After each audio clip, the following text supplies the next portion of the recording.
हीअ बर्फ़ आहे, पाणीअ जो फोटो, शफ़ाफ पत्थर या समुंड जे किनारे ते को किरी पयल लिफ़ाफ़ो। ही मंज़र ॾिसंदे शुरूअ में नज़र जो धोखो लॻंदो आहे, पर ही को धोखो न पर पाकिस्तान जी सामुंडी पटीअ ते मौजूद जेली फिश आहे।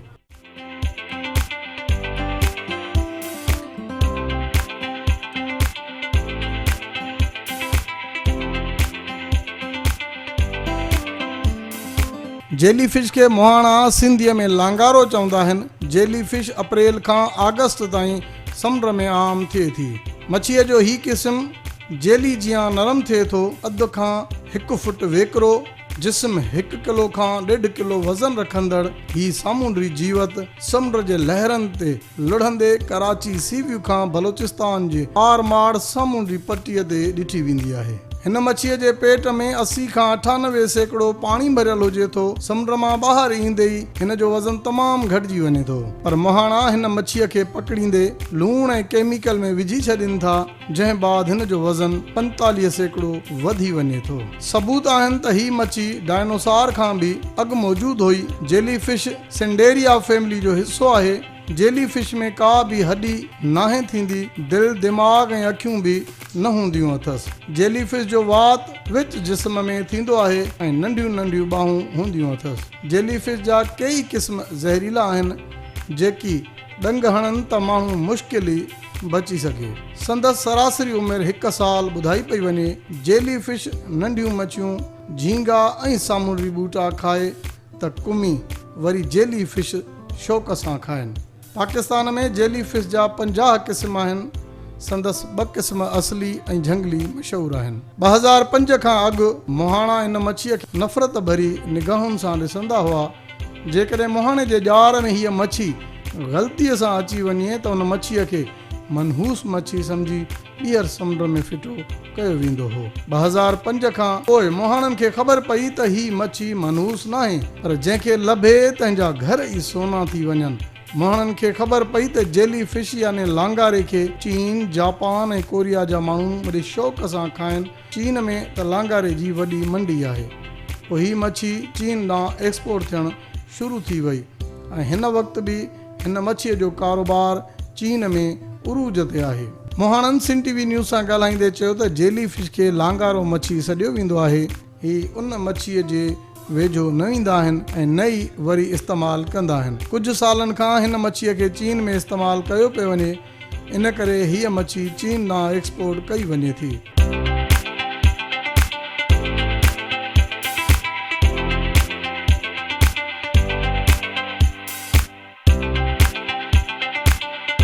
लांगारो जेली फिश जेको आहे सो चाइना चवनि था, जेली ओ चवनि था, बाक़ी मच्छी वारा जेका बि आहिनि उनखे लांगारो चवनि था। लांगारो ही वधीक बलोचिस्तान में थिए थो। उन में फ़र्क़ु ई थो थिए न कि हीउ जहिड़ो यबरो थिए थो, हू जहिड़ो नंढो हुजे थो जेको होॾां जो आहे, पर उहो जहिड़ो आहे हिन खां भाव में बि उहो वधीक आहे। उहो सॼो मेकर ॿियो आहे। हा, पाणी हूंदो आहे। पाणी थियो रखेसि, पाणी थी रहो सभु थोरी देरि खां पोइ बर्फ़ कीअं विकिरी वञे, ईअं विकिरी वियो बर्फ़ खां पाणी पए।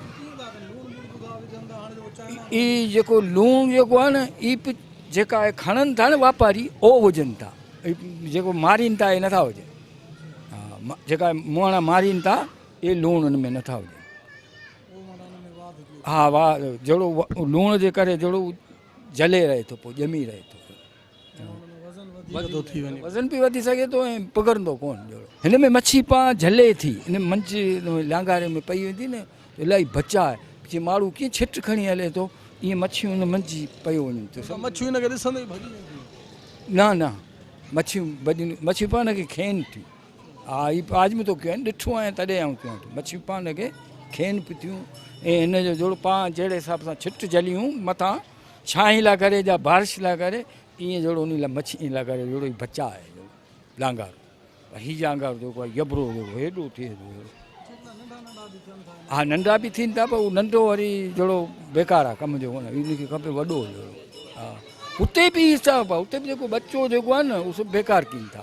पोइ वरी एतिरा त आहिनि वापारी आरामी वरी खणी वञनि था, वरी उपी खणी वञनि था। जेको गंद करे छॾींदा न, जेको बेकार रिजेक्ट कंदा, उहो पचाड़ी भरी। मच्छियुनि खे नथी बजाए, मच्छी पान खे खाए थी, मगर आहे थोरी हिन में थोरी जलन आहे।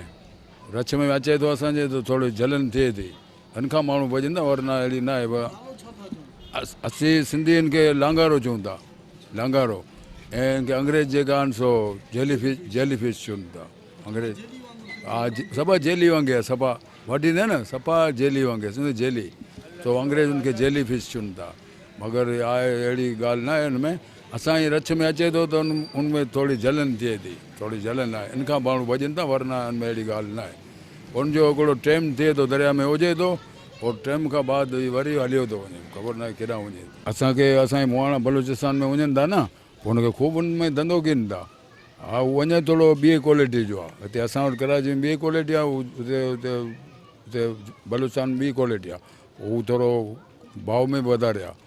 पोइ हुन थोरी आहे बसि, थोरी हिन में जलन आहे, मगर आहे अहिड़ी ॻाल्हि कोन्हे। असां धंधो करियूं था हुन में, बाक़ाइदे धंधो करियूं था। हा ख़ाली मथियूं हिसो थोरो वॾे लाहियूं था, हेठां जो हिसो आहे उहो कमु अचे थो। पोइ तव्हां वरी वापारी खणी था उहो वापारी जेका वरी खणनि था न, उहो हुनखे वरी लूण हणनि था, उहो लूणनि था ताकी उहो ॼमे थो, ॾाढो थिए थो। असांजे वटां जॾहिं देरि थींदी त पुगरंदो हेॾे, मगर उन खणण वारा वापारी आहिनि, और हुनखे जॾहिं लिमक हणनि था लूणु, त उहो जहिड़ो ॾाढो जले, पोइ वज़न घटि आहे, पोइ वज़न घटे थो, पोइ हिनखे तूं छॾे ॾाढींदे त ईअं हलियो वेंदो हेठि ते। पोइ वापारी हिनखे जल्दी हिनखे खणी वठनि था, पोइ हुन टाइम जो हुनखे लिमक हणनि था, दवाऊं अहिड़ियूं हणनि था, हू कहिड़ी अहिड़ो केमिकल हणनि था, त उहो जले थो, पोइ जलियो वञे थो भरिसां। मगर असांखे थोरो रच में अचे थो त थोरी जलन थिए थी, थोरो ॿरे थो, हथ पेर ॿरनि था, उहो आहे अखियूं बखियूं लॻे थो बि ॿरे थो, मगर ॿी अहिड़ी ॻाल्हि न आहे हिनखे। पैदाशी आहे दरिया में, असीं नंढा आहियूं, तव्हां खां वठी दरिया समुंड में आहे, कुदरत जी पैदा इख़्तिलाफ़ पहिरीं केरु कोन खणंदो कंदो, खाईंदो बि केरु कोन आहे। हीअ ॿारी क़ौम अंग्रेज़ आने खाइनि था, इस्तेमालु थिए पई, या जेको वठनि पिया वापारी, इहो सभु खीन पिया, हुन में कमाए बचनि जो बि रोज़गार थिए पियो, उन मज़ा लांगारो घणो ईंदो आहे, मच्छी घटि ईंदी आहे, लांगारो इलाही ईंदो आहे। पहिरीं असीं हिनखे छॾे छॾंदासीं, बेज़ार थी वेंदा हुआसीं हिन मज़ा, केरु खणंदो कोन हुओ, केरु खपाईंदो कोन हुओ, बेज़ार थी पवंदासीं, हुन खां भॼंदा हुआसीं परे। हींअर जेका आहे हिनखे ॻोल्हिनि पिया, हे अंग्रेज़ आया आहिनि सभु वठनि पिया, इन लाइ करे असीं बि हिन कोशिशि में आहियूं, लांगारो थिए त असीं मारियो। फिटी छो कंदासीं, हिन जो कारण छा हुयो? हिन जो कारण इहो त हथ पत जान इलाही ॿरंदी हुई, हा केरु वठंदो बि न हुओ, रच में मच्छी बि न पढ़ंदी, इन जे करे सभु इहे जी जमा थी वेंदो रच में, पोइ मच्छी कीअं पढ़ंदी, पोइ मच्छी कोन पवंदी, पोइ लांगार हुन खां भॼी हिनखे लाड़े पासे हली वेंदासीं दरिया ते, ॿिए मच्छी ॻोल्हण लाइ करे। हा हींअर जेकी आहे चीज़ अची वई आहे, त हर को वरी ग़रीब माण्हू मच्छी घटि आहे त हुनजे उहो पंहिंजे रोज़गार करे हिनखे कमाए विकिणे वेठो, खायूं खपायूं पिया। मौसमी थिए थी, पर मौसम में वरी निकिरे थो, हा मौसम में थिए थो, इन जी बि मौसम आहे, मौसम ख़तमु थी वेंदी त लांगारो नथो हुजे, पोइ वरी पोइ कुदरती को दरिया में आहिस्ते आहिस्ते आहिस्ते वरी टाइम सारो वरी जमा थी थो वञे। पहिरीं बि घणो ईंदो हुओ, लांचियूं गुजा वुजा घुरंदी, रच में ईंदो हुओ, बेज़ार थी पवंदा हुआसीं हिन मञा, न खणंदा हुओ, केरु बि न खणंदो हुओ। हा इहो विकिजे पियो त हा हर को पंहिंजे बचे जो रोज़गार कयो वेठो आहे, सभु को हुन जे मथे चालू थी वञे थो लांगारे लाइ करे। हा वॾी ॻाल्हि आहे इहा, यानी बचे जो रोज़गार थी वञे थो।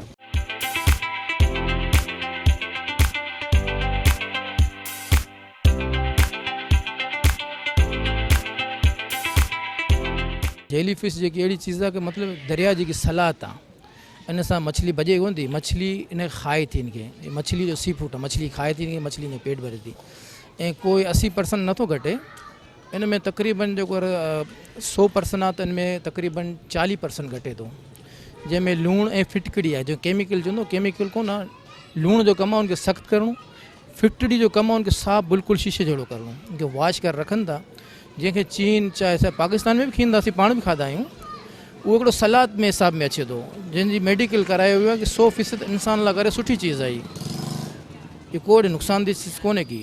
चीन 2005 में बल्कि न बल्कि त 99 में शुरू हुआ सॼो कमु।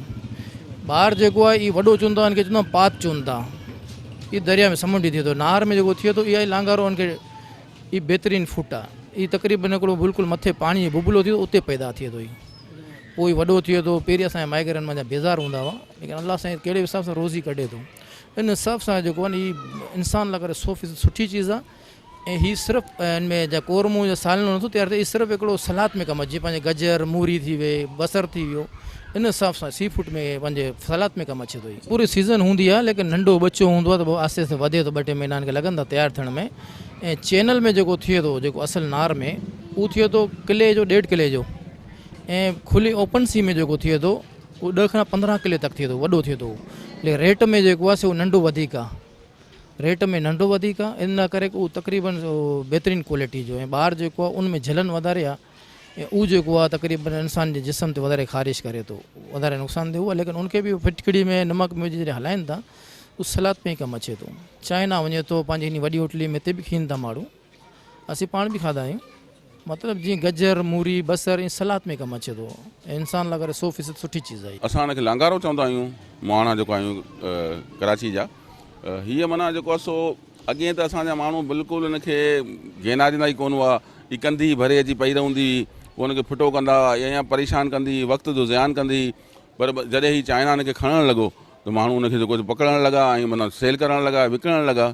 जहाँ तक खाइण जो सवाल आहे त चंद असांजा अहिड़ा दोस्त आहिनि जेको माना हिनखे चखण जे हिसाब सां खाइनि था। हाणे जिन खे माना उहो मज़ो ॾिनी आहे उहो खाइनि पिया, बाक़ी माना 90% 95% माण्हू हुनखे कोन खाईंदा आहिनि हिते पंहिंजे पाकिस्तान में।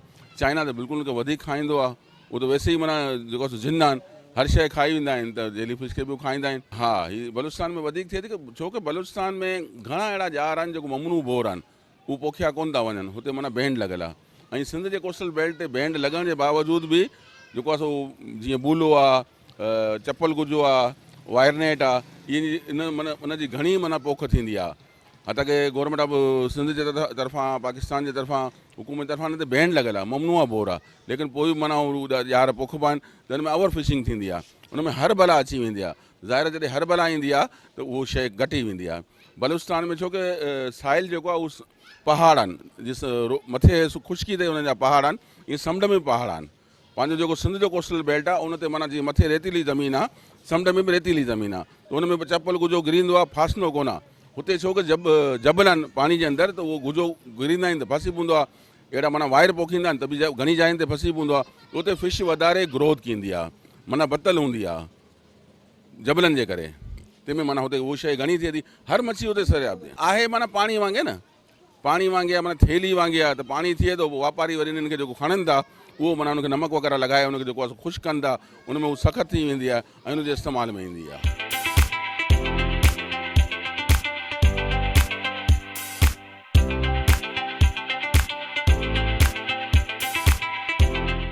जेली फिश यानी लांगारो समुंड में लखनि जी कतार सां मुतहद थी हलंदो आहे ऐं ज़हरीली मच्छी हुअण करे बाक़ी मच्छियुनि जा नसल उन हंध खां खिसकी वेंदा आहिनि, जंहिं करे मुहाणनि खे वधीक परेशानियुनि खे मुंहुं ॾियणो पवंदो आहे।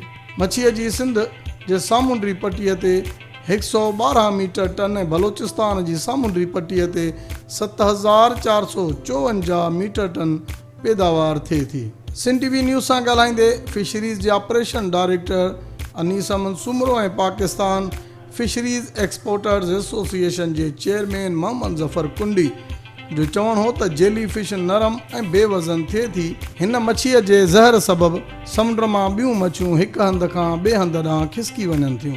मच्छीअ जो नस्ल अप्रैल खां जुलाई जे आख़िर ऐं अगस्त जे पहिरें हफ़्ते ताईं थिए थो। जेली फिश खे लोकली जेके माहीगीर आहिनि उहे लंगारो चवनि था। एक्चुअली जेका जेली फिश आहे उहा अप्रैल खां अगस्त जे महीने में अरबन सी ऐं ओमान सी में थिए थी। हाणे जेके असांजा फिशरमैन इन पीरियड में फिशिंग करनि था त उहो जेको आहे सो जेली फिश जे घणी तइदाद में हुजण करे उहे इफेक्टेड थियनि था। उनजो सबबु इहो ई आहे त जंहिं महिल जेली फिश उन एरिया में अचे थी फिशिंग ग्राउंड ते त उतां जी जेको आहे सो मच्छी माइग्रेट थी वञे ऐं जेका जेली फिश आहे उहो जेको आहे सो 80% जेको आहे सो उन में पाणी थिए थो ऐं 20% जेको आहे सो उनजो फ्लैश जो हिसो थिए थो। इहे मेजॉरिटी जेको आहे सो इनखे हाणे इंट्रोड्यूस कयो आहे चाइना। उहे चाइना ख़रीद करे थी, पर सभ खां वधीक तइदाद में जेको आहे सो असांजे बलूचिस्तान में थिए थी। लास्ट ईयर 8 खां 7,000 जेको आहे सो मैट्रिक टन जेको आहे सो प्रोडक्शन थी। सिंध में जेको आहे सो 200 खन मैट्रिक टन प्रोडक्शन थी। जेली फिश जो है वो हमारे यहाँ 2 किस्म की जेली फ़िश पाई जाती है। एक हम कहते हैं फ्लावर जेली फ़िश और एक होती है बनाना जेली फ़िश। तो फ्लावर जेली फ़िश जो है वो हमारी सिंध में पाई जाती है, सिंध बेल्ट पे पाई जाती है। जैसे केटी बंदर, घारो, जाती साइड, ये इलाके जो हैं यहाँ पे ये पाई जाती है। जबकि बनाना जेलीफिश जो है वो बलूचिस्तान बेल्ट में और सिंध बेल्ट दोनों जगह पे पाई जाती है। इसके मखसूस सीज़न होते हैं, मखसूस टाइम होता है। जैसे बनाना जेलीफिश है बलूचिस्तान में, ये अमूमन जो है मई, जून, जुलाई इन मंथ के दौरान निकलती है ये। और जो फ्लावर जेलीफिश है उसका जो अमूमन सीज़न होता है वो जनवरी, फरवरी, मार्च, ये जो 3 महीने होते हैं इनके अंदर ये पाई जाती है। तकरीबन आज से आप पीछे चले जाएं, 15 साल पीछे चले जाएं, 2005 से पहले। 2005 से पहले जो जेलीफिश होता था वो समंदर में एक समझो अल्लाह ताला की तरफ से अज़ाब के तौर पे जाना जाता था, क्योंकि जहाँ पे जेलीफिश आती थी वहाँ पे जितनी भी दूसरी अनवा की मछलियाँ होती थी वो माइग्रेट कर जाती थी, वहाँ से भाग जाती थी।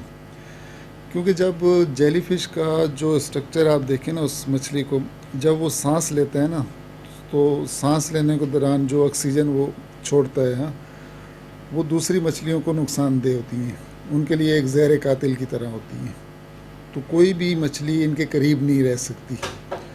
तो ये यानी समंदर के अंदर जहाँ जेलीफिश होगा वहाँ पे दूसरी मछली आपको नहीं मिलेगी। तो पहले माहीगीर बड़े परेशान होते थे, जहाँ जेलीफिश निकल आता था तो ये लोग समझो इनका पूरा सिस्टम बैठ जाता था, बेरोज़गारी हो जाती थी, लोग घरों में बैठ जाते थे जब तक जेलीफिश वहाँ से माइग्रेट नहीं करता था, ख़त्म नहीं होता था। लेकिन फिर अल्लाह ताला रास्ते बनाने वाला है।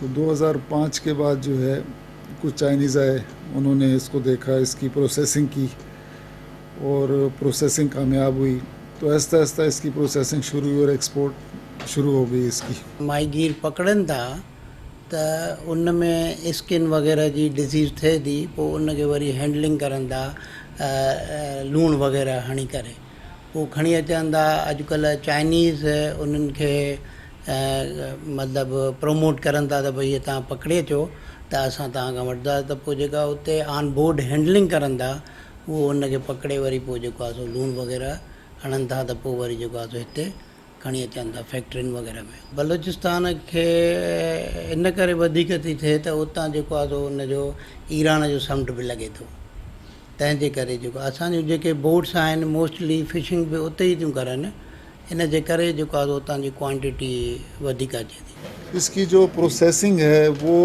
साहिली पट्टी पर ही होती है, जहाँ से ये कैचिंग होती है वहीं पे इसकी प्रोसेसिंग होती है। इसका तरीक़ेकार ये होता है कि वहीं पे आप जो है ना टैंक नुमा टैंकियाँ बनाते हैं, सही है। उस टैंकियों के अंदर आप नमक और केमिकल जो है वो पानी में मिक्स करके वो उसका एक मखसूस पानी बनाया जाता है। तो जेलीफिश जैसे पकड़ी जाती है फ़ौरन उसको उस पानी के अंदर डाल दिया जाता है। वो पानी उसको जो है ना वो सख्त कर देता है, क्योंकि जेलीफिश अगर आधा घंटा आप ज़मीन पे रखेंगे ना तो वो झिल्ली रह जाएगी, उसके अंदर और कुछ भी नज़र नहीं आएगा, क्योंकि वो पानी होता है। 95% इसके अंदर पानी होता है, सिर्फ 5% उसकी जो है ना वो झिल्ली होती है, 95% जो है ना पानी होता है। तो जब वो नमक केमिकल के अंदर डाला जाता है तो वो उसको पकड़ लेता है, पकड़ के उसको जो है ना वो सख्त कर देता है। तो उससे ये होता है कि आपकी जो परसेंटेज है वो समझो आप उसको 55-60% उसको रिकवर कर लेते हो, और सिर्फ 35-40% जो है वो ज़ाया होता है, ठीक है। तो उसका फिर प्रोसेस होता है, यानी वो 4 से 5 दिन का प्रोसेस होता है उस टैंकियों के अंदर। 4-5 दिन बाद जो है ना वो बिल्कुल रेडी हो जाता है। तो वो फिर रेडी होने के बाद जो उसकी परसेंटेज आती है वो तकरीबन जो है 40 से 45% आपके हाथ में आती है परसेंटेज। तो वो फिर एक्सपोर्ट के काबिल हो जाती है। उसको फिर आप जो है ना वो मखसूस इसकी पैकिंग का भी मखसूस तरीका होता है, किसी प्लास्टिक की बाल्टियाँ या ड्रम होते हैं उनमें इनको पैक किया जाता है, और वही नमक केमिकल का जो पानी होता है उस पानी के अंदर इसको डाला जाता है। यानी अगर एक बाल्टी के अंदर आप 10 किलो जेलीफिश डालेंगे तो 10 किलो या आपको पानी भी डालना पड़ेगा उसको सेव करने के लिए, और वही नमक का पानी। क्योंकि अगर आप कोई और पानी इस्तेमाल करेंगे तो उसके अंदर वो फिर जो है ना वो ख़त्म हो जाएगा। तो इस तरीके से जो है ना एक समझो पाकिस्तान को एक अल्लाह ताला ने एक रास्ता दिखाया और इसकी प्रोडक्शन 2005 से लेकर अभी तक वो बड़ी कामयाबी से जा रही है। और एक सीज़न जब आता है किसी भी इलाके में जब ये निकलती है तो कम से कम जो है ना 150-200 कंटेनर बनता है। एक कंटेनर आप देखें कि आपका 12-13 टन का होता है, 12-13 टन उसमें जेलीफिश जाती है।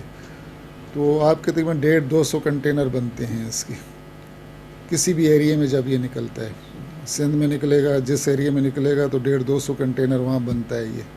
तो ये बहुत बड़ी प्रोडक्शन है, वो बहुत बड़ी एक्सपोर्ट है। अगर साल में आपके हर इलाके में जैसे बलूचिस्तान में पसनी कलमत का इलाका है, डाम बंदर का इलाका है, वहाँ निकलता है। सिंध में जो है ना आपका जाती है, केटी बंदर है, घारो है, इब्राहिम हैदरी साइड है। फ़िलहाल तो इसकी टोटल एक्सपोर्ट 100% चाइना में है। हाँ, फ़िलहाल 100% चाइना में एक्सपोर्ट हो रहा है ये, क्योंकि इसके अलावा जो है ना जैपनीज़ मार्केट है, लेकिन वो जो नस्ल जो किस्म हमारे यहाँ होती है वो ये इस्तेमाल नहीं करते। वो दूसरी एक किस्म है जो दूसरे इलाकों में पाई जाती है, वो जैपनीज़ लोग इस्तेमाल करते हैं। जो हमारे यहाँ जेलीफिश है वो टोटली जो है ना चाइना में एक्सपोर्ट होती है। तो हमारे पास फ़िलहाल यही मार्केट है इसकी।